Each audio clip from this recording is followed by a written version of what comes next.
Sudah sering disebutkan Bapak Ibu ya, kalau dalam pelatihan ada istilah membuat luka di atas luka. Artinya ketika misalkan luka tersebut kenapa inflamasi ini memanjang Bapak Ibu, itu diakibatkan karena ya biasanya faktor risiko infeksi itu kita tidak tangani dengan baik. Kadang kita menemukan kasus luka yang sudah merah tapi kok nggak nutup-nutup, atau bahkan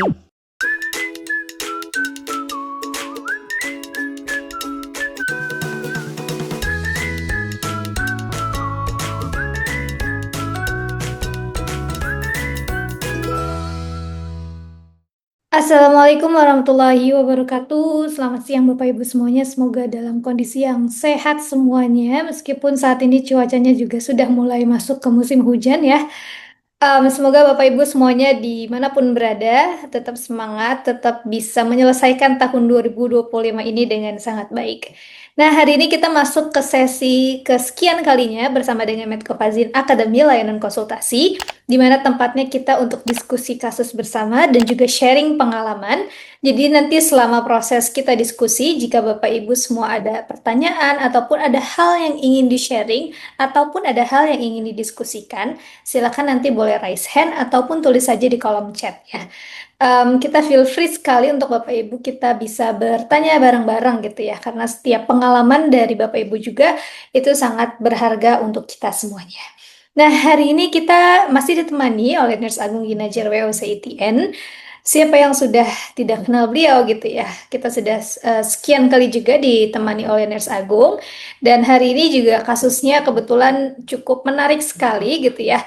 Em, Dalam proses penyembuhan luka ternyata ada yang sembuh tapi juga ada yang stagnan. Nah, hari ini kita akan bahas tentang kasus yang mengalami stuck atau stagnan wound, yakni kasus dari rekan kita dari Medan, dari Siantar ya, Sumatera Utara, yaitu dari Nurse Alex. Nanti kalau misalnya Nurse Alex sudah join dan saat kasusnya sedang dibahas, boleh juga untuk raise hand ataupun open mic gitu ya.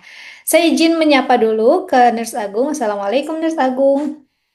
Waalaikumsalam Bu Evi. Kabar sehat, Pak? Alhamdulillah baik. Bu Evi gimana kabarnya? Alhamdulillah sehat. Sehat ya. Oke, nah tanpa panjang lebar nih, Nurse Agung, mungkin saya langsung Baik. aja serahkan ke Nurse Agung untuk kita bisa diskusi bareng soal stagnan wound ini. Oke.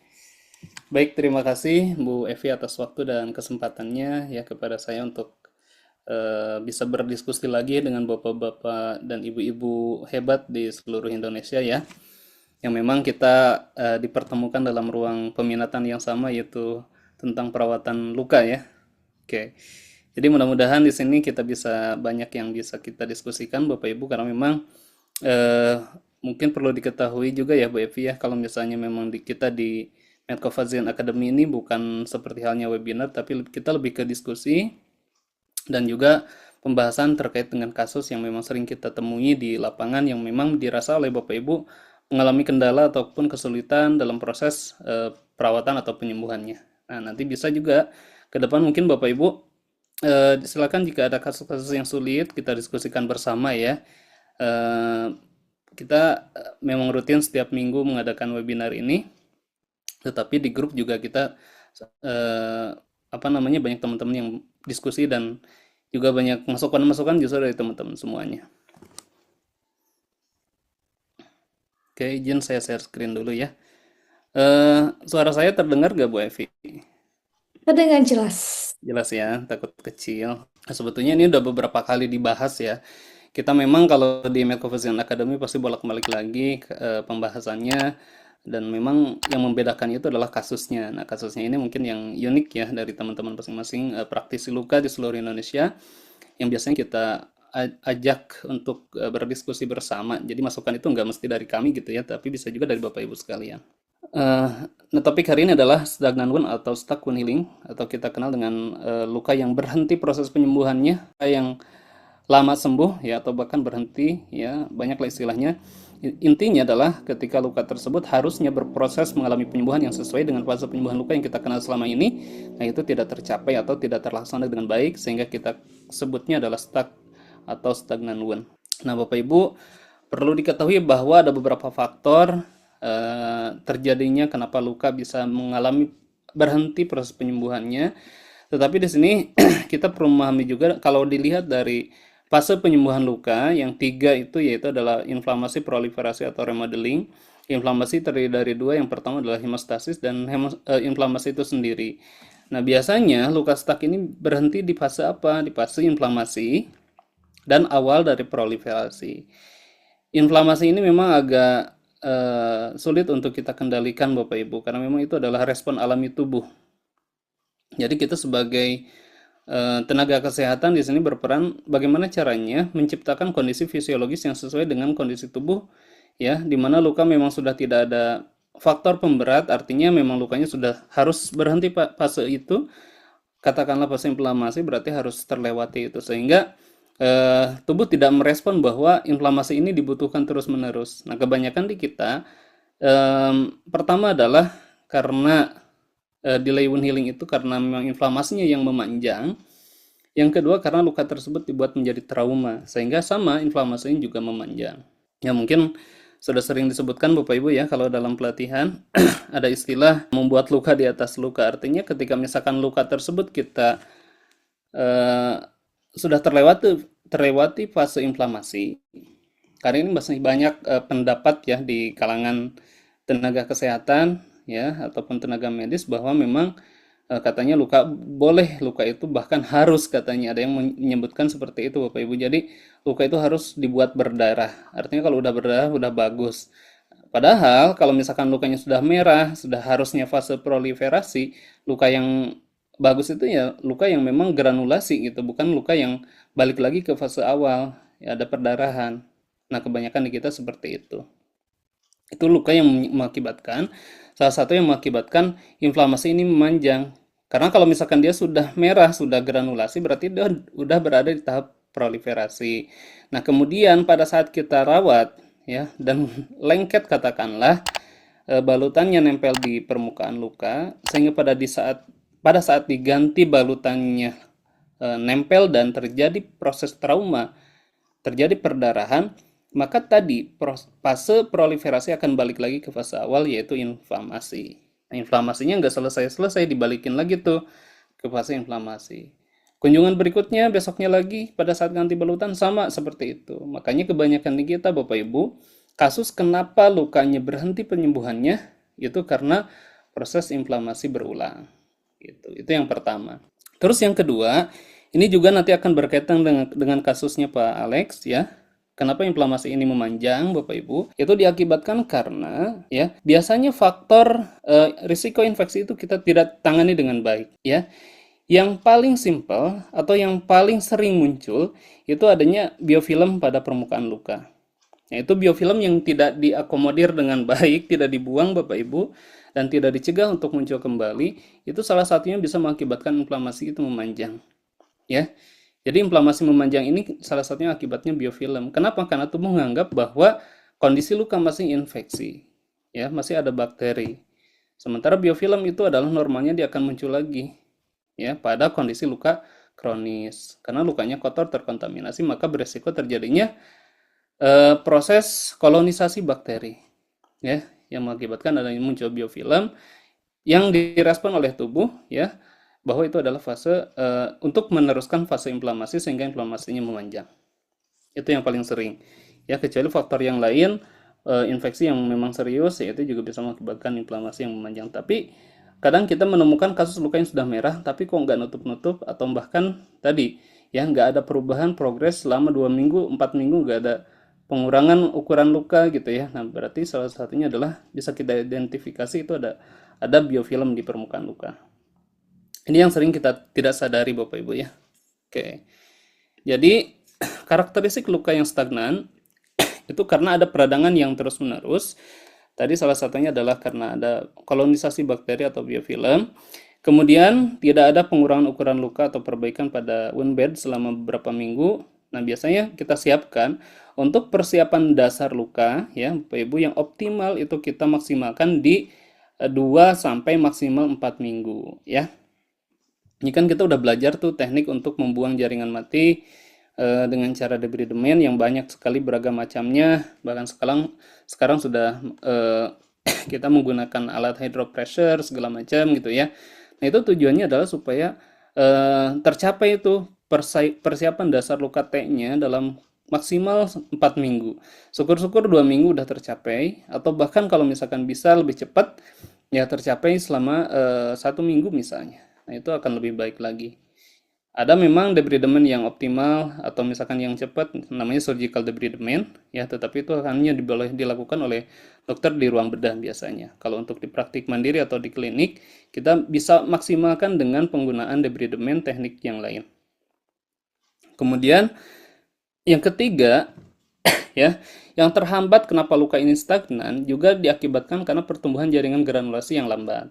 Nah, ini biasanya banyak faktor, Bapak Ibu ya, bisa karena faktor eh, kalau misalkan pasien dengan DM kadar gulanya tidak terkontrol, kemudian pasien dengan kemoterapi misalkan belum selesai kemoterapinya ya, masih dalam regimen terapi untuk kemoterapinya. Nah, itu juga bisa menghambat terhadap proses pertumbuhan proliferasi atau granulasi. Nah, selanjutnya juga bisa karena faktor nutrisi. Jadi banyak faktor ya. Nah, kemudian yang selanjutnya juga kenapa luka stagnan? Karena kita yang tidak aware bahwa di situ ada jaringan nekrotik yang belum keangkat. Nah, kebanyakan kan kita kalau misalkan belum ikut pelatihan, nggak ngerti, nggak paham terhadap autolisis. Jadi kalau misalkan kita buang hanya dengan debridement atau CSWD, itu biasanya nggak keangkat optimal tanpa dilakukan autolisis terlebih dahulu. Ya, atau misalkan ada infeksi. Ya, juga kenapa luka stagnan itu dapat berkaitan dengan kondisi mendasar seperti diabetes, vena, ya venous atau arterial ulcer atau luka tekan atau dekubitus atau pressure injury. Nah, ini memang salah satu faktor penghambat Bapak Ibu dalam proses penyembuhan luka yang nanti kita akan bahas juga kasusnya Pak Alex ya, yang kasusnya di mana itu adalah merupakan luka tekan atau pressure injury. Nah, apa yang sebaiknya kita lakukan? Banyak ya tekniknya. Yang pertama adalah debridement tentu. Kita persiapkan dasar luka tadi udah kita sampaikan bahwa maksimal 2 sampai dengan 4 minggu. Kemudian infection control. Nah, ini salah satunya yang penting Bapak Ibu. Kenapa kita di Metcovazine ini mengeluarkan varian baru namanya adalah Metcovazine Silver, karena kita tahu bahwa kebanyakan luka di Indonesia ini ya itu adalah luka-luka yang memang mengalami infeksi. Ya, setidaknya kalaupun bukan lokal infeksi atau spreading infeksi, biasanya ada di critical kolonisasi adanya biofilm. Makanya butuh untuk antimicrobial dressing. Antimicrobial dressing itu banyak, gak hanya silver, tapi sejauh ini yang paling efektif ya untuk proses perawatan luka, untuk proses menghilangkan bakteri, ya salah satunya biofilm adalah menggunakan silver dressing. Nah, kemudian compression terapi jika adalah luka vena, kemudian eh, manajemen gula jika pada pasien diabetes, kemudian jika pada pressure injury ya mobilitasnya, ya mobilisasinya juga kita harus perhatikan karena memang biasanya luka akan melebar kembali jika dalam posisi yang tidak dilakukan mobilisasi dengan baik. Oke, ini kasusnya punya Pak Alex ya, Nyonya X usia 59 tahun. Dengan luka dekubitus sudah 2 tahun tidak kunjung sembuh. Pasien dengan riwayat kanker usus ya atau saya kolon dan sudah terapi kemoterapi dan radiasi 20 tahun yang lalu. Jadi udah lewat mungkin ya. Tapi biasanya juga ada evaluasi ya untuk proses apa namanya riwayat CA-nya ini. Biasanya suka kontrol pasien untuk pemeriksaan ulang ataupun juga pemantauan atau observasi. Nah, kemudian sudah 6 bulan dilakukan perawatan oleh nurse Alec ya, dan memang ini hasilnya ya. Jadi dia masih belum menutup dengan baik ya. Dan di sini bisa kita lihat kalau di video memang betul ya, sesuai dengan teori tadi bahwa kenapa luka stagnan salah satunya adalah karena adanya biofilm. Nah, ini bisa kita lihat di video ini. Ini lukanya memang banyak biofilmnya ya, yang menutup seluruh permukaan luka, permukaan jaringan granulasi. Oke. Ya. Berarti tugasnya kita pertama Bapak Ibu untuk kasus luka yang stagnan wound seperti ini ya, dan kita bisa lihat ini sudah di fase proliferasi dan sudah terjadi sedikit epitelisasi ya, tetapi masih dipenuhi oleh biofilm. Ya memang saya juga pernah mendapati kasus perawatan kasus luka dekubitus atau pressure injury yang memang lama sekali proses penyembuhannya, ya. Dan itu agak sulit juga untuk kita aplikasikan perawatan agar prosesnya bisa cepat tumbuhnya, ya. Oke, jika kita lihat kasus ini, yang pertama tadi berarti fokusnya bagaimana caranya kita mengoptimalkan perawatan agar tidak terjadi atau mengurangi, ya, munculnya kembali biofilm. Karena kalau menghilangkan kan pasti tadi sudah dihilangkan. Setiap kali kunjungan pasti kita hilangkan si biofilmnya. Akan tetapi ya normalnya biofilm itu akan muncul kembali Bapak Ibu, ya. Dia akan membentuk kembali lapisan. Dan biasanya kuat setelah 24 jam atau 48 jam dia akan membentuk lapisan yang kuat, bahkan tidak bisa ditembus oleh antibakterial atau bahkan antibiotik sistemik. Nah, sehingga poinnya untuk pencegahannya yang kita harus optimalkan.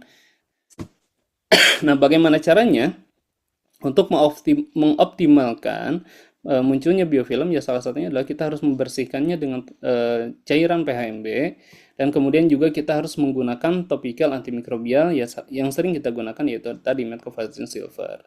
Jadi bisa diaplikasikan, yang pertama adalah Metcovazine Silver untuk menghindari atau mengurangi munculnya kembali biofilm, karena itu yang akan menghambat terhadap proses penyembuhan atau pertumbuhan jaringan granulasi dan epitelisasi. Ya, ini. Terus yang selanjutnya, karena ini adalah pressure injury, makanya kita harus perhatikan juga apakah pasiennya ya atau keluarganya bisa memfasilitasi agar pasien ini bisa mobilisasi dengan baik, ya. Jadi agar bisa bermobilisasi dengan baik. Karena kenapa? Karena misalnya kalau tidak dilakukan mobilisasi dengan baik, biasanya pasien akan tetap lukanya akan breakdown lagi atau granulasinya akan lambat. Itu yang kedua. Jadi perhatikan minimal mobilisasi jika pasiennya masih tiarap baring. Oke. Terus yang ketiga, karena ini adalah pressure injury dan memang sudah lama, makanya harus kita optimalkan dengan berbagai metode perawatan yang bisa memaksimalkan pertumbuhan jaringan. Ya memang agak mungkin ada biaya yang harus lebih dikeluarkan. Biasanya kalau misalkan lukanya nggak naik ya, pertumbuhan jaringan granulasinya atau epitelisasinya sulit, nah biasanya kita gunakan adalah stimulasi untuk pertumbuhan jaringan. Biasanya kita gunakan adalah kolagen ya. Kolagen lembaran atau kolagen lotion, nah itu bisa dipakai ya Mas Alek gitu. Ya, jadi memang untuk mengoptimalkan ya, nah salah satunya adalah itu.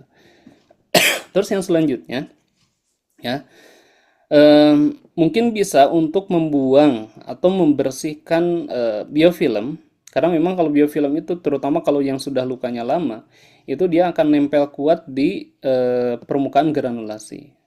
Ya, kalaupun misalkan kita bersihkan dengan kasa, gauss teknik gitu ya, atau kita buang dengan menggunakan pinset ya, itu biasanya ada masih sisa, artinya belum optimal. Nah, kalau di Woker sendiri kita memang sering menggunakan ya untuk luka-luka yang sulit seperti ini adalah menggunakan hydropressure. Nah, itu akan lebih cepat lagi keangkatnya. Gitu ya. Nah, itu paling kalau misalkan agak sulit, nah karena kan kalau lukanya sudah seperti ini ya, maka ini akan lama proses dia menghilangkan biofilmnya. Makanya kita harus optimalkan, salah satunya tadi menggunakan hydropressure. Ya, boleh nih teman-teman nanti jika di tempat prakteknya belum ada hydropressure, ya kita sediakan gitu ya agar tadi perawatannya bisa optimal ke pasien. Nah, itu paling ya. Selanjutnya ya seperti biasa nutrisi harus kita perhatikan juga.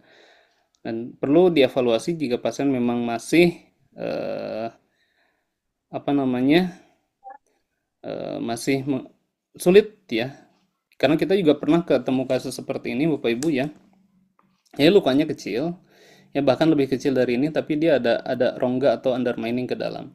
Nah, salah satu yang bisa menyelesaikannya ini kita menggunakan negative pressure ya.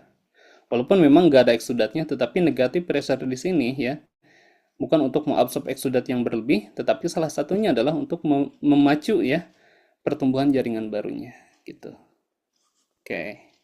Mungkin itu ya yang bisa saya share untuk kasus luka ini. Nah, sekarang kita masuk ke sesi diskusi. Saya kembalikan dulu ke Bu Evi. Oke, terima kasih banyak Nurse Agung nih ya soal penjelasan daripada stagnan wound. Mungkin sedikit saya kasih, bukan saya kasih, kemarin kebetulan Nurse Alex kasusnya ini dikirimkan ke saya gitu ya Pak Agung. Ya. Salah satu hal yang cukup menarik adalah karena dari pasien sendiri itu penurut dari Pak Alex ya, pasien ini agak sedikit gasak gitu. Jadi istilahnya tuh balutannya tuh gak agak-agak susah bertahan gitu. Bahkan bisa kayak dalam 1 hari itu udah lepas kayak gitu Nurse Agung ya. Jadi mungkin itu juga bisa salah satu kali ya, Mm-mm. kenapa lukanya ini jadi udah 2 tahun itu nggak sembuh-sembuh gitu ya. Sama yang menarik itu seperti sebenarnya adalah karena sepertinya pasien ini juga punya kemampuan financial yang oke karena em, pasien kebetulan juga suka berobat ke Penang gitu ya. Nah, Mm. setahu saya di Walker itu juga pernah pakai yang namanya Debricem ya Nurse Agung ya. Itu salah satu adalah produk yang pernah dipakai juga di Walker untuk kasus stagnan wound. Nah itu mungkin boleh Nurse Agung sedikit di-sharing ya soal si Debricem itu seperti apa. Oke, baik. Terima kasih Bu Evi. Nah, ini juga menarik ya, karena kita memang salah satu menjadi faktor kenapa luka itu kita sulit optimalkan untuk proses penyembuhannya, karena memang berkaitan dengan kemampuan atau daya ekonomi dari si pasien atau keluarganya, ya. Nah, kalau misalkan pasiennya aman, makanya kita beberapa kali tuh kita evaluasi dulu, oh ini mampu, makanya kita aplikasikan NPWT atau kita beli kolagen gitu ya. Atau misalkan menggunakan apa balutan-balutan yang lain yang justru bisa mempercepat proses penyembuhan luka ya, dengan kondisi dengan kondisi tujuannya adalah sama mengoptimalkan pada kondisi luka yang stuck atau stagnan wound ya. Nah, ini yang kiranya Bapak Ibu bisa optimalkan ya. Memang agak agak tricky gitu ya. Artinya tricky di sini adalah eh, kita memang harus menggunakan berbagai metode ya. Apa? Metode yang bisa kita gunakan, hampir semua metode bahkan kita coba gitu. Artinya Bapak Ibu kalau misalkan lukanya itu udah di atas, kan kalau luka kronik normalnya ya antara 6 minggu sampai dengan 12 minggu. Ya, jadi optimal di 12 minggu lah gitu ya. Nah, biasanya kalau misalkan udah lebih dari 12 minggu berarti ada sesuatu gitu ya.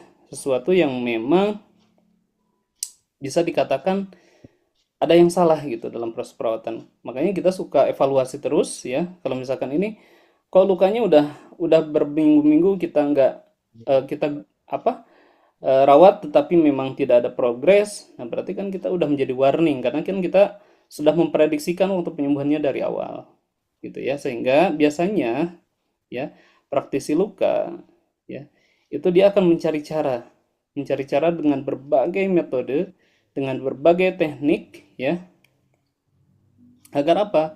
Agar prosesnya penyembuhan lukanya itu bisa terjadi dengan lebih optimal. Ya walaupun mungkin ada beberapa metode yang nggak bisa diaplikasikan nih, karena tadi ada keterbatasan finansial dan seterusnya. Tetapi ketika misalkan pasiennya mampu ya, mampu guna dan memungkinkan untuk diaplikasikan, ya kita sebaiknya gunakan itu. Gitu Bapak Ibu ya. Ada berbagai metode ya, salah satunya adalah NPWT atau misalkan kita gunakan tadi tuh kolagen atau debrisem tadi kata Bu Evi ya. Nah, itu tujuannya adalah sama untuk bagaimana caranya mengoptimalkan proses penyembuhan luka ini ya. Gitu Bapak Ibu. Kalau misalkan yang debrisem tadi yang Bu Evi ceritakan, memang dia prosesnya ya biasanya dia akan melakukan autolisis atau enzimatic debridement terhadap jaringan yang masih tadi yang abnormal tadi, SLAV ataupun biofilm. Jadi dia dibuang dulu, dibersihkan. Nah, setelah itu nanti dia akan membantu mempercepat proses pertumbuhan jaringannya. Gitu. Sehingga pada kondisi luka yang stuck seperti ini, pertama tadi inflamasinya nggak memanjang karena biofilmnya selesai dibuang gitu ya, dan dihentikan proses pertumbuhannya. dan juga dia support terhadap proses pertumbuhan jaringan yang baru. Ya, jadi memang Bapak Ibu terus terang kalau misalkan kita nggak bisa memakai satu metode saja untuk kondisi luka yang stuck atau berhenti ini, tetapi kita biasanya akan coba berbagai metode. Nah, termasuk juga ya biasanya kalau misalkan pada luka kronik, ya contohnya seperti ini Bapak Ibu. Nah, makanya kebanyakan ya dia akan mengeras di fase ini. Jadi dia akan prosesnya mengeras di tepi lukanya ya. Nah, makanya kita harus lakukan salah satunya adalah pemberian infrared terapi dan juga massage terapi. Ya, massage ini penting. Jadi biasanya kita lakukan massage di sekitarannya ya, menggunakan VCO ataupun juga menggunakan Metcovazine lotion ya Bapak Ibu. Ini dimasak saja sekitarannya agar apa? Agar prosesnya dia bisa lebih lunak sehingga juga ini mempercepat pertumbuhan proliferasi. Ya, jadi ini mungkin jadi salah satu fungsi dan juga manfaat kalian Nurse Agung ya. Ya, Kenapa kita sangat mengencourage atau mendorong Bapak Ibu semuanya di grup Medcovazine Academy untuk bisa ikut yang namanya conference ya, Nurse Agung. Karena biasanya advance wound terapi ya itu banyak sekali di apa ya di showing gitu ya di conference yang skalanya itu adalah internasional gitu ya kayak tadi mungkin NPWT terus hydropressure, terus kemudian kolagen, karena kolagen sendiri ada berbagai bentuknya, terus kemudian sekarang juga ada yang namanya produk namanya Debris Chem gitu ya. Itu adalah biasanya produk-produk yang adanya di luar negeri tapi sayangnya tidak bisa masuk ke Indonesia gitu ya. Dan kita bisa dapat akses itu biasanya adalah saat kita ikut conference gitu. Nah, itu ya Bapak Ibu. Jadi semoga kalau misalnya Bapak Ibu semuanya ada kesempatan bisa ikut yang namanya conference internasional offline ya Bapak Ibu ya. Itu disempatkanlah untuk bisa ikut at least mungkin setahun sekali ya Nurse Agung supaya ya, tadi itu bisa betul. catch up, bisa dapat informasi terupdate ya soal advance terapi yang sekarang sudah ada di dunia itu seperti apa sih toh. Nah, ini mungkin saya akan sedikit membacakan beberapa pertanyaan ya Nurse Agung ya, tapi mohon maaf nih buat Bapak Ibu semuanya yang mungkin nanti tidak sempat Ya, untuk boleh. membahas kasusnya ya. Pertanyaan pertama menarik dari Pak Rahmat karena ini kasusnya adalah tentang luka cancer. Sebenarnya apa sih goals kita nih Pak Agung ketika kita rawat luka cancer? Baik, terima kasih Pak Rohmat atas pertanyaannya. Bagus ya.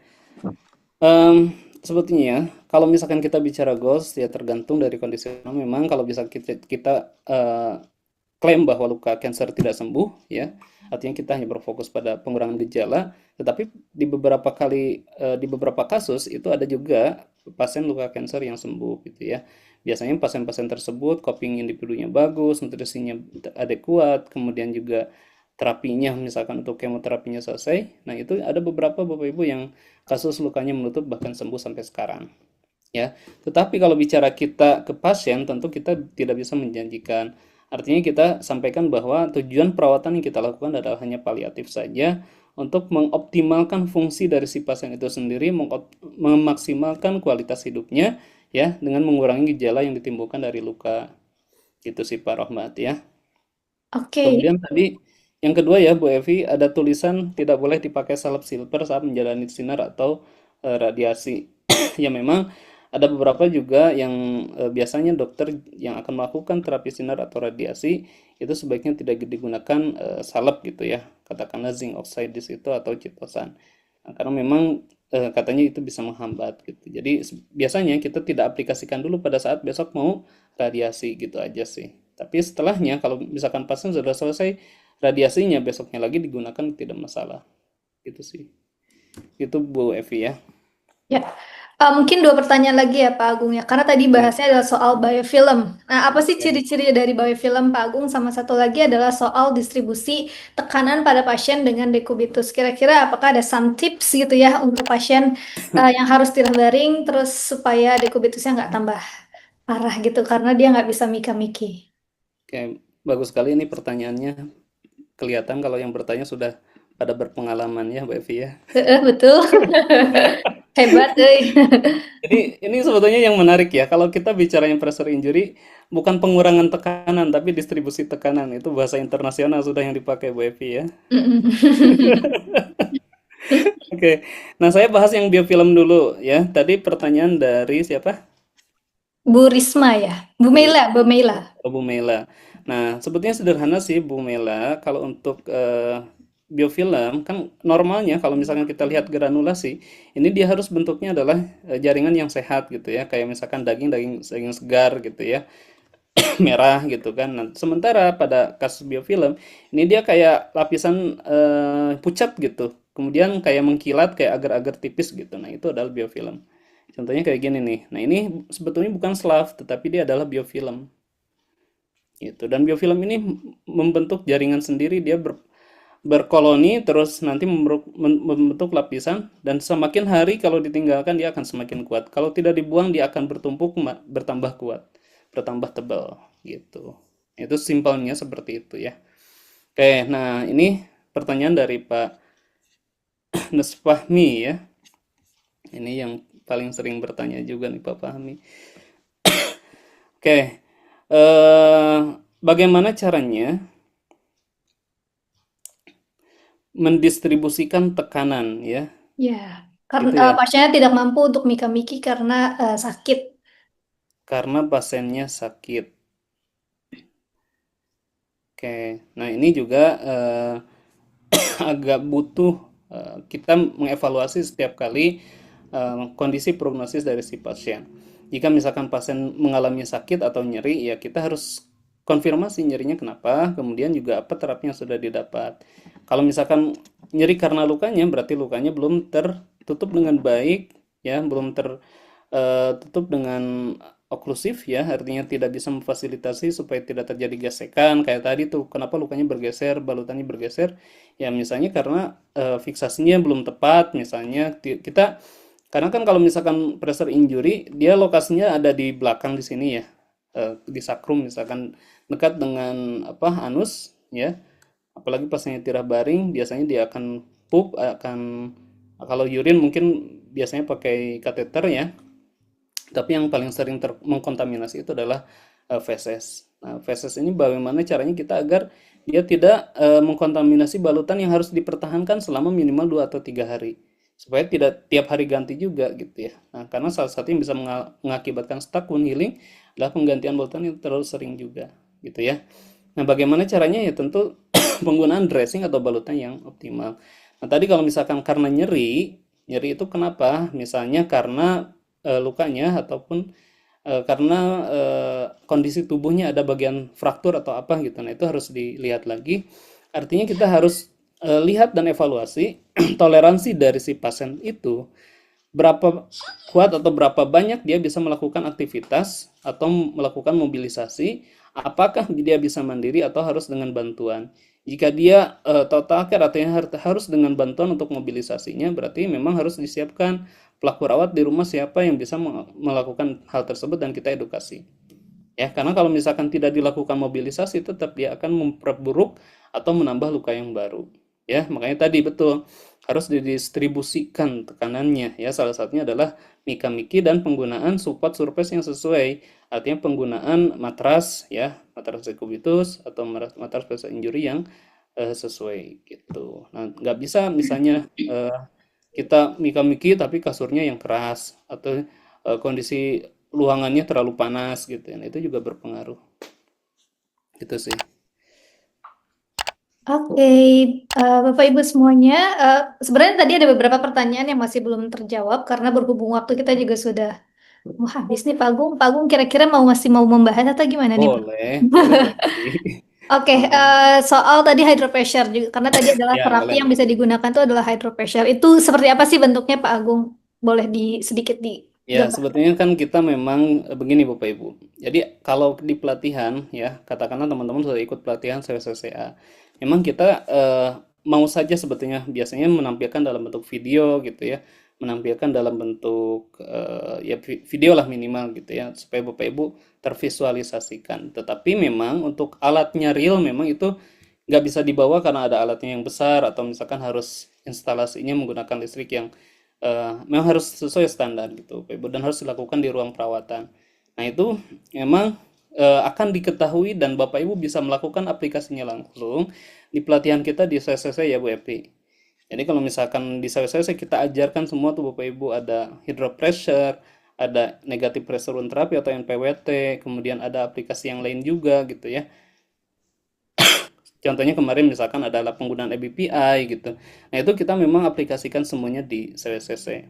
Tapi kalau hydropressure memang dia ada alatnya, Pak. Kalau kita sederhananya eh, memang ada alat khusus hydropressure tapi lumayan harganya ya, cukup mahal gitu. Tetapi nah teman-teman di praktik mandiri perawatan luka mungkin ya ada juga yang biasa menggunakan kayak scaler gigi tapi ganti itu cairnya menggunakan PHMB. Jadi yang penting dia untuk mengangkat atau melunakkan jaringan si slavnya ini Bapak Ibu nih yang nempel. Ya kalau misalkan pakai pakai pinset atau pakai gunting ya, ini kan masih keras nempel ya. Kalaupun bersih ini bisa aja membuat permukaan jaringan granulasinya berdarah. Tapi kalau hydropressure dia bersih, aman dan tidak mengakibatkan trauma. Itu kelebihannya itu ya. Jadi kalau misalkan Bapak Ibu mungkin ngerasa bahwa saya masih kurang nih kelengkapan di praktik mandiri atau home care saya. Nah, sebetulnya hal-hal yang seperti ini kayak ozon, infrared, hero pressure, EBPI, ya, atau mungkin kedepannya NPWT gitu ya. Nah, sebetulnya alat-alat tersebut itu selain membantu mempercepat proses penyembuhan bagi pasien, juga itu bisa membantu menaikkan atau meningkatkan apa ya brandingnya Bapak Ibu sendiri gitu ya. Jadi membedakan mana perawat luka, mana perawat yang melakukan perawatan luka tapi belum tersertifikasi perawatan luka gitu. Jadi kita punya nilai lebih gitu. Ketika pasien melihat wah ini serius nih ngerawat lukanya itu pasti menjadi salah satu kepuasan apalagi kalau melihat lukanya progresnya bagus gitu ya. Siap. Tadi ada salah satu peserta yang ikut, Pak Anwar ya, kemarin baru selesai program CWCC. Jadi ini buat Bapak Ibu semuanya yang ingin cobain ya berbagai advance terapi. Kalau di Indonesia sendiri kita bisa coba langsung di WOCare. Jadi kalau misalnya nanti Bapak Ibu ikut pelatihan Certified Wound Care Clinician yang 2 minggu, itu semua Bapak Ibu bisa ngerasain NPWT, high pressure, terus infrared dan sebagainya gitu ya. Nanti bisa cobain di Woker. Kapan-kapan mampirlah ke Woker. Yo. Gitu.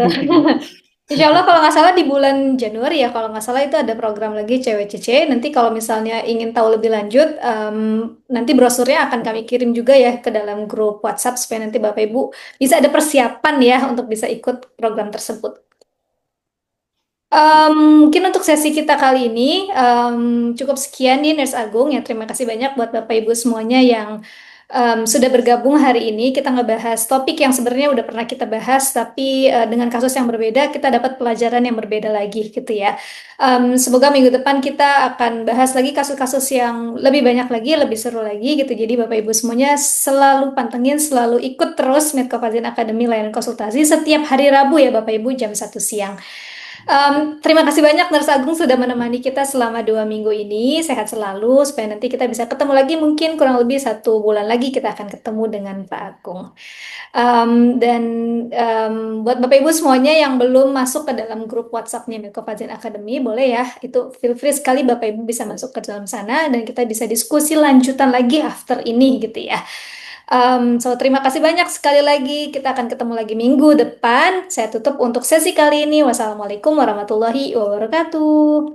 Waalaikumsalam warahmatullahi wabarakatuh.